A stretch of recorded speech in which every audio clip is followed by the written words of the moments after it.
This is Democracy, a podcast that explores the interracial, intergenerational, and intersectional unheard voices living in the world's most influential democracy.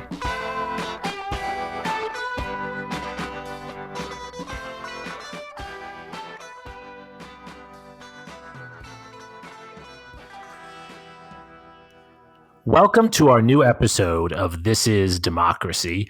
Today we're going to discuss Georgia, Atlanta, Georgia, which of course is in the news every single day, perhaps in the news more than anyone would want to see it in the news.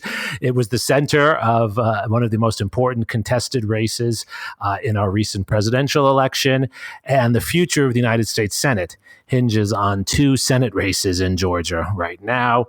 And the most important and largest voting area in Georgia is, of course, the area around Atlanta.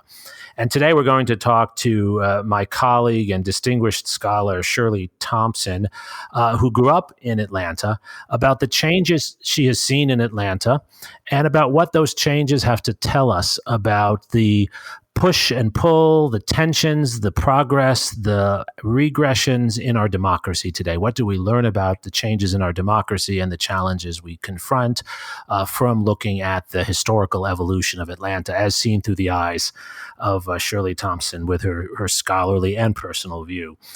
Shirley is a distinguished scholar. She's an associate professor of American Studies here at the University of Texas at Austin. She's also the associate director of the John Warfield Center for African and African American Studies. She's a scholar of race, culture, law, economy. She's really wonderfully brings all of these perspectives together in understanding the evolution of American society.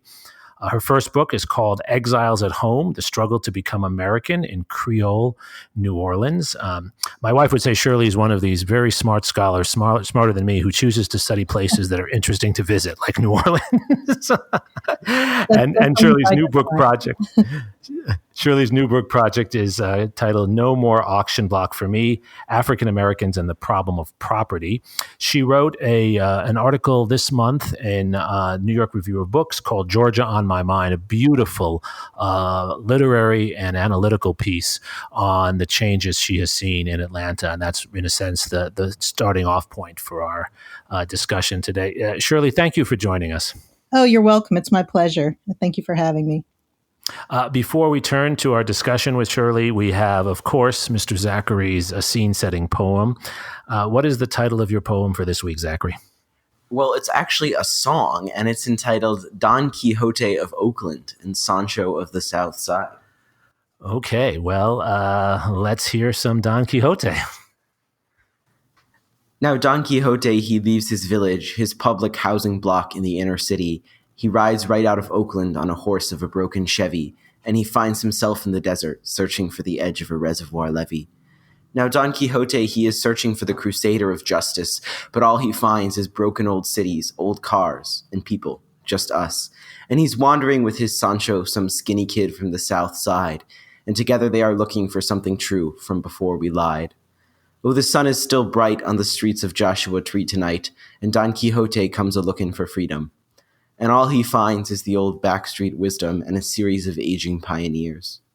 Oh, and Sancho is the son of what happens when racism has its fun, a product of Jesus, the Stevenson Expressway, and some dream hidden on the dark side of the moon. Now there they are, the hoped-for knights errant of Christendom, and they are hunting for some reason for the way things seem to be done. And they are the sons, and their sisters are the daughters of Vietnam, and some memory of when it all went up in flames. Oh, the moon is dressed like a fair lady above the parking lots of Schenectady, and there they come, two kids like they came out of a book. But they came from asphalt and hard knocks, looking for the heart that went away, and they say a black man was the president when they were born, but he must be a lie or a long-gone guy, someone only the old folks mourn. Now here they go with a guitar and a cellular phone, followers of the road towards Liberty County, or searching for friendship in the Texas Toad. And they are wandering the mountains of Avalon, but it's Avalon, New Jersey, and it isn't even funny anymore. They pull their finger swords at the sight of evil overlords, but they're just stop signs in the brush. Oh, the tide is wide among the sands near St. Augustine, and there they are, swimming among the empty ghosts, holding lanterns, empty beer bottles, making democratic toasts, planning nothing for nobody but freedom. And here they come. And maybe they will die in a prison cell regretting their old-fashioned quest, or maybe they will pass kidnapped in some swamp still thinking they knew best. Or maybe they will cry themselves into eternity with open wounds and high-flying yellow balloons that can barely get off the ground. Oh, the sun is still bright on the streets of Joshua Tree tonight, and Don Quixote comes a-looking for freedom. And all he finds is the old backstreet wisdom and a series of aging pioneers. Oh, and Sancho is the son of what happens when racism has its fun, a product of Jesus, the Stevenson Expressway, and some dream hidden on the dark side of the moon. My mind is reeling, Zachary. There's so many wonderful contemporary and literary references there. What is your poem really about?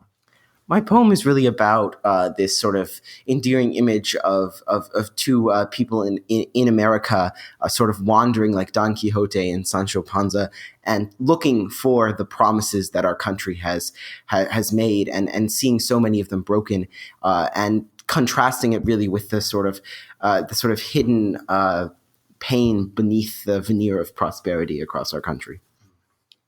Well, that's a perfect spot to turn to Shirley Thompson. Shirley, I think your piece in the New York Review of Books in part inspired Zachary's poem.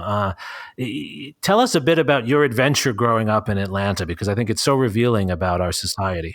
Yes, I want to thank Zachary for that poem because it captures so much of the spirit of my piece and where my mind was when I was writing it. Just to think about how the textures of specific places kind of spark both memories of the past. You fall into kind of a trap hole of a trapdoor of memory, but also it inspires freedom dreams. And thinking about the future and how things could be different. And Thank you. So I was inspired to write this piece because I was losing sleep over the election like everyone else, right? And was glued to my phone. It had been 3 days since the actual election, and I was just watching these, very small batches of votes come in and add to the totals. And so I was watching this and also feeling nostalgic too about my childhood home, given the pandemic, right? So it's been about a year since I've been back home to Atlanta to visit my mother, to visit my brother and his family, my sister-in-law. This is a trip I often take, multiple times a year. And so I was sort of in this nostalgic mode, watching this very exciting election unfold, sort of notch by notch in front of me.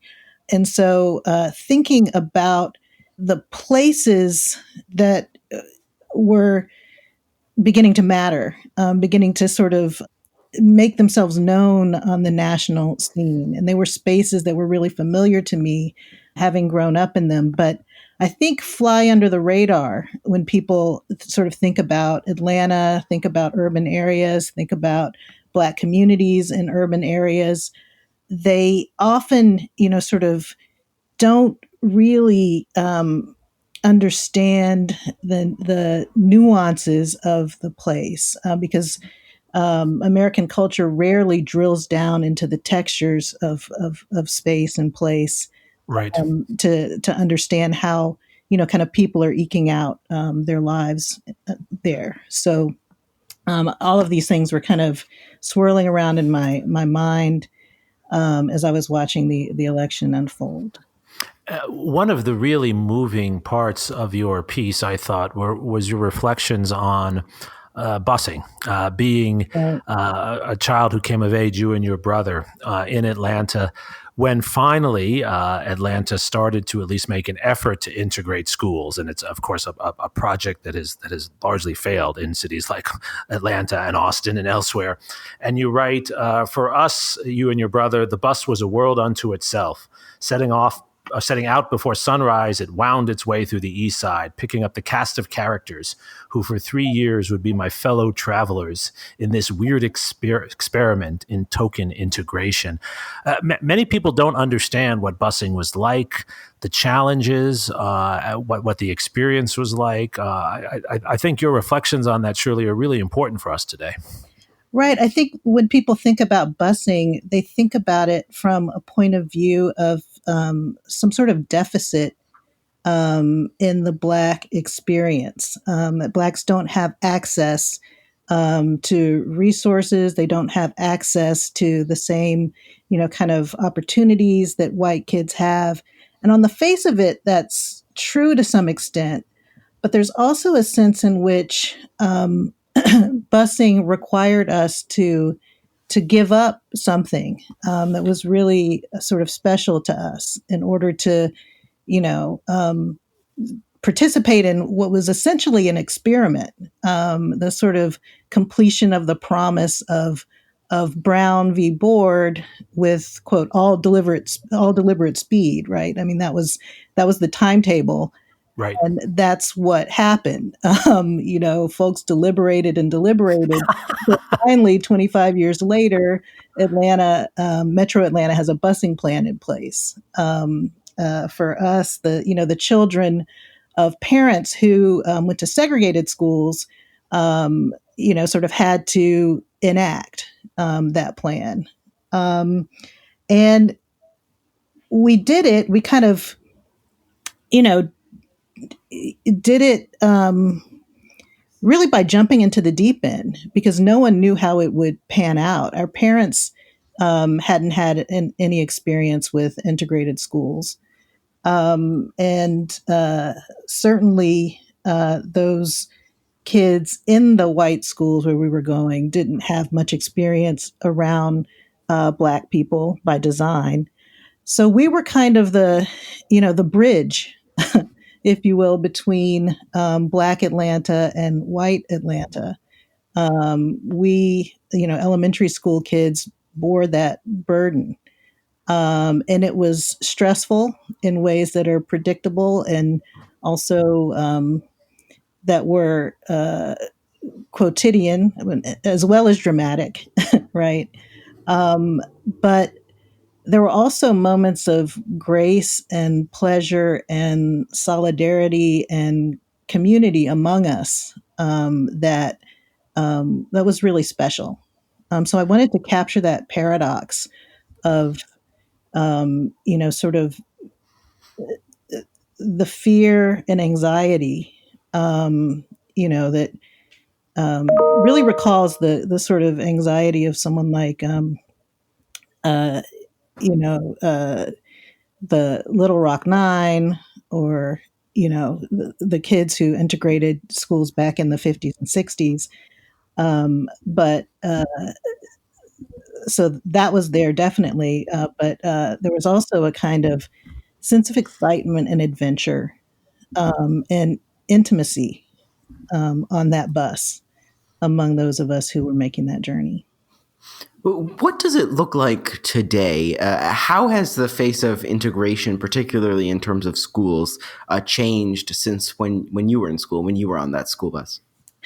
Well, I don't think that it's much different, actually. Schools are still terribly segregated in most major metro areas. That's certainly true here in Austin. And there are various plans, one of which is named majority to minority, or M to M, here in Austin and elsewhere to have kids mix it up or have families, kind of choose to have a kind of integrated experience. But for the most part, schools remain pretty segregated. And I think that's due to the dynamics of white flight, which continue. The 70s and 80s are kind of the paradigmatic moment of white flight. And Kevin Cruz has a really, sort of important history of Atlanta entitled White Flight, Yes. because Yes. it sort of tracks, these demographic shifts in the wake of the civil rights movement, and shows how whites continually, sort of sought to barricade themselves in homogenous communities and hoard resources for themselves and their children. Um, and so it's a dynamic that is ongoing. I think you still see that sort of hoarding of resources, especially around schools, in most urban areas. And one of the striking elements of this also that you touch on in your piece, and that Kevin Cruz and others have written about also, is the overlap between the school issues and suburbanization. You talk about how your family moved from DeKalb to Gwinnett County. I think these are all counties we now know well, having watched those votes come in minute by minute, as you described. But as your parents and other families from diverse backgrounds move into these other almost suburban oases, then the whites leave is part of the story, right? Yeah, and I think what's so interesting, Atlanta is in some ways a kind of microcosm of that, because the city is so suburban, and the process has been. I mean, we're sort of at the third or fourth cycle of of dislocation and reshuffling of populations into suburbia, such that they're established Black suburbs as well as white suburbs, as well as kind of suburbs that are gentrifying as if they're urban, and suburbs from which whites are fleeing because they're afraid of the impact of a kind of proximity to Blackness on their property value. So there's this perceived, danger for them that their property will lose value if Blacks move in large numbers. And it becomes, like I say in the article, a kind of self-fulfilling prophecy. When you try to sell property, when so many people in a neighborhood suddenly try to sell, then that sort of tanks the property values. So the suburban landscape of Atlanta has been kind of provided a model for understanding suburban life in the rest of the country, and in a more complex way than is usually talked about in the media. I think, and Trump kind of sort of betrayed this sort of lack of knowledge of what suburbia is when he was appealing to the suburban mom, and begging her to like him in a way that sort of showed that he believes still, and I think a lot of other people do, that suburban moms are kind of middle class white, right, soccer moms, right, homogenous group of people, whereas suburbia today is very diverse racially, ethnically, in terms of class, status. So there's a lot more, kind of heterogeneity in suburbs these days. And I think Atlanta is kind of at the vanguard of these demographic shifts in suburbia, just because of how long the trend of white flight and continued white flight, these sort of several cycles now of it, has affected the neighborhoods around Atlanta. And so I guess that brings us, Shirley, to a really important question that I think you're so uniquely positioned to explain because of your deep scholarly background and your personal experience. How do we understand the voters then in these communities you're describing? Voters, quite frankly, like your parents, who you talk about in your piece, right, who have moved into these suburban communities, have been upwardly mobile, are very highly educated, but still not accepted in white Atlanta, or whatever has become of white Atlanta. How do we understand what they're voting for, what they're looking for in our democracy today? Well, I think that one of the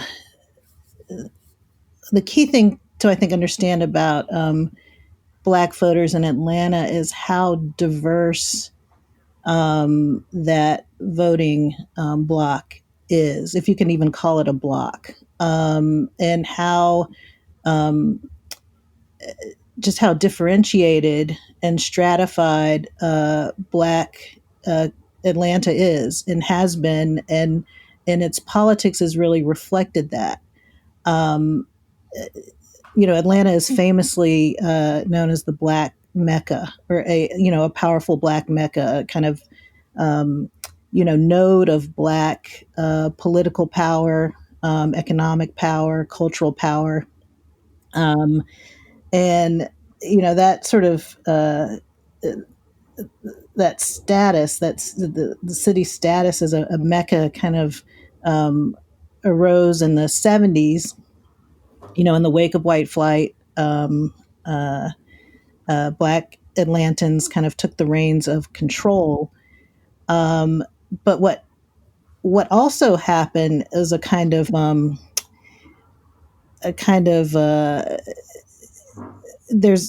there's a disconnect between the interests of the Black elite and more sort of working class or impoverished Black communities in Atlanta, that makes the politics there very complex and dynamic.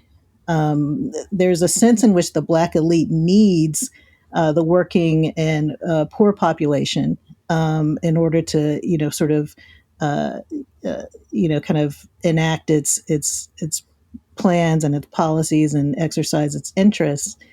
But at the same time, sort of working class folks realize that there's a divergence there, and it sort of comes to a head in key moments. One of these moments was the sort of mobilization around Atlanta's bid for the Olympics in 1996, and how the Black elite, the interest of the Black elite, began to diverge really sharply from those of the masses of Black Atlantans, and really work to kind of set the stage for dispossession, and a kind of pushing out of Black poor and working class people out of the city into the southern suburbs, primarily, and eastern suburbs, so that you get a kind of pushback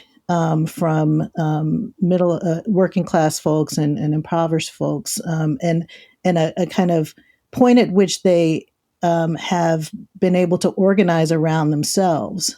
So there's a very, kind of there are various kinds of organized Black interest groups in the city that are vying for a public recognition and public voice, and sometimes they forge strategic alliances that may or may not hold up.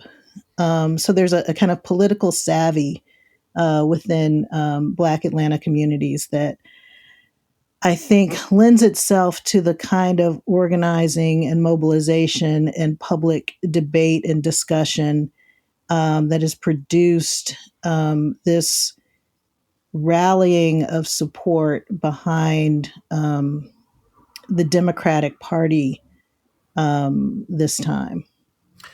And what, as you see it, insofar as this coalition that Stacey Abrams and others have worked so hard to put together, what do you see as its particular goals? Obviously, it doesn't overlap in every way with what President-elect Joe Biden is arguing for. So how do we understand where that coalition is placing its priorities?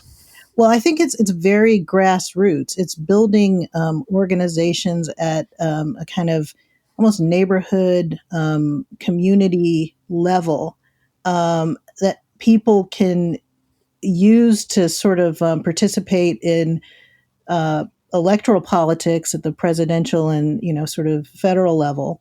But also these same organizations can be used to lobby for very specific, more immediate needs at the local level as well. So I think it in building infrastructures that are legible to people in their neighborhoods, a wide range of people, not just the kind of political and cultural elites who obviously have a lot to benefit by sort of participation and democratic sort of practices and structures, but people who otherwise might have felt left out are beginning to come together to advocate for their interests as well, and hopefully they're building these sort of organizational infrastructures that are useful to them in whatever way that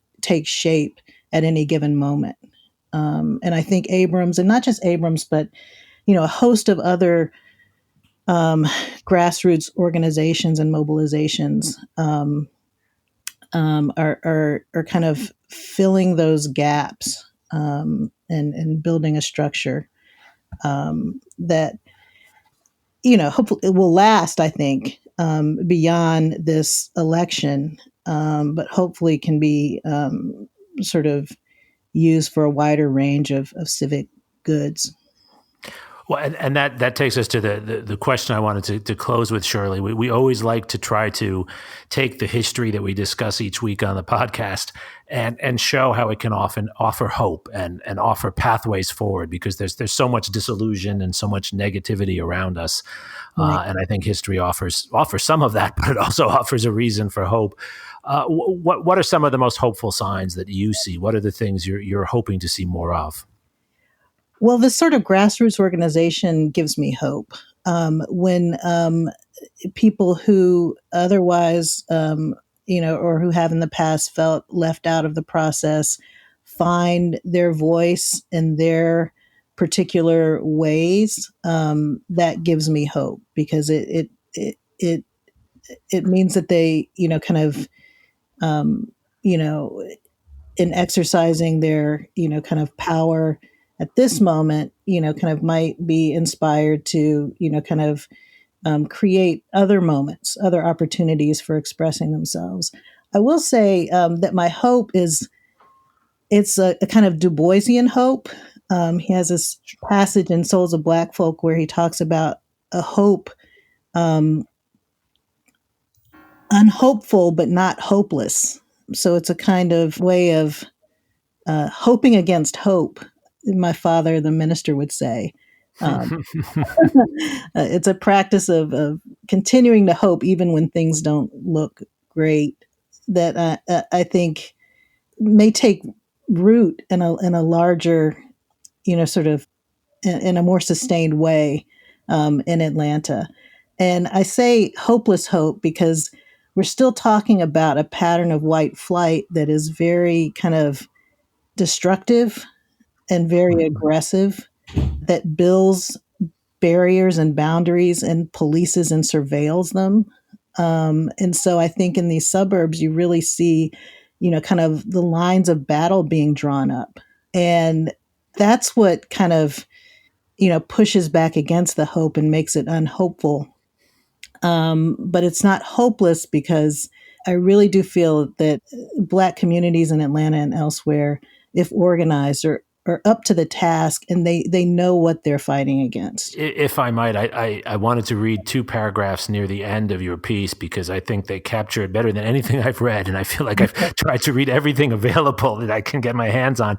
That these two paragraphs, Shirley, so beautifully, I thought, summed up what you just said, this mix of hope and continued concern. And maybe we might even say a mix of optimism and pessimism. You're talking about your communication with your mom while you were watching the election returns come in. Suddenly my phone beeps, jarring me awake again. I see a text from my mom, who has also been up all night eagerly tracking the Georgia returns. I think we were all up. Right. Like me, she knows that in a world marked by gentrification and white flight, changing demographics aren't always what they are cracked up to be. And diversity is often just a snapshot of a single moment in longer, more nefarious processes. She wonders anxiously, will we pull this off? She's talking about this election, but she's also looking ahead. As someone who participated in some of the earliest sit-ins of the civil rights movement while a college student in North Carolina, she believes in the ability of astute organizers such as Stacey Abrams and the thousands of others who have mobilized Black voters, you've just been talking about this, Shirley, to produce lasting change in the balance of the electorate, but also for Black people in their everyday efforts to claim space. But she also knows that every inch of progress will be contested in an updated variation on what segregationists of old boldly dubbed massive resistance. Those committed to white flight are a destructive lot. In ways large and small, they would rather destroy their own property than cede ground to their Black fellow citizens. This is your hopeless hope, right? Right. Right. Zachary, I'm curious as someone who pays close attention to these issues, because this is very similar to many of the issues we confront in Austin and in other cities around the country. This is American democracy today, front and center, and it's all its warts, all its possibilities, all its limits. And I know you've thought about this, particularly with your public school that turns out to be pretty segregated. How do you react to all this? Do you see in Atlanta hope, and do you see lessons for your generation going forward? I do. I think that my generation has made a lot of progress at seeing the racial barriers in our society, and particularly those that affect our nation as a whole. But I do think there really is a struggle to get people to recognize the racial injustice in their own communities and the very injustice that they benefit from. I think also it's really hard to get people out of old modes of thinking about race and about racial justice. And I think our history teaching has really failed us in the sense that we have for too long been taught that the struggle for racial justice ended in 1968, and that the work is already done, when it's so clear every single day that that's not true. I think that's so well said, Zachary, and that follows so well from the lessons in Shirley's piece and her conversation with us today. Shirley, thank you so much for joining us. I really think you've highlighted both the possibilities and the limitations, and the way we think about these inherited structures and how we have to recognize them and work through them. I think that's really what you're doing in a brilliant, thoughtful, and eloquent way. So thank you, Shirley. You're welcome. It was my pleasure. It was a lot of fun. And I have a new poem I want to look at. So thanks to Zachary for that. We will send you a copy of his poem. It's one of the features of our podcast. I think people often listen for his poems. When we talk to them, they mention that most of all. Thank you, Zachary, for your poetry and for your insights. And most of all, thank you to our listeners. Thank you for joining us for this week of This Is Democracy.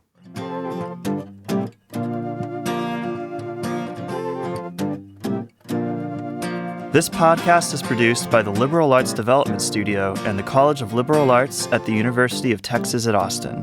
The music in this episode was written and recorded by Harrison Lemke, and you can find his music at harrisonlemke.com. Subscribe and stay tuned for a new episode every Thursday featuring new perspectives on democracy.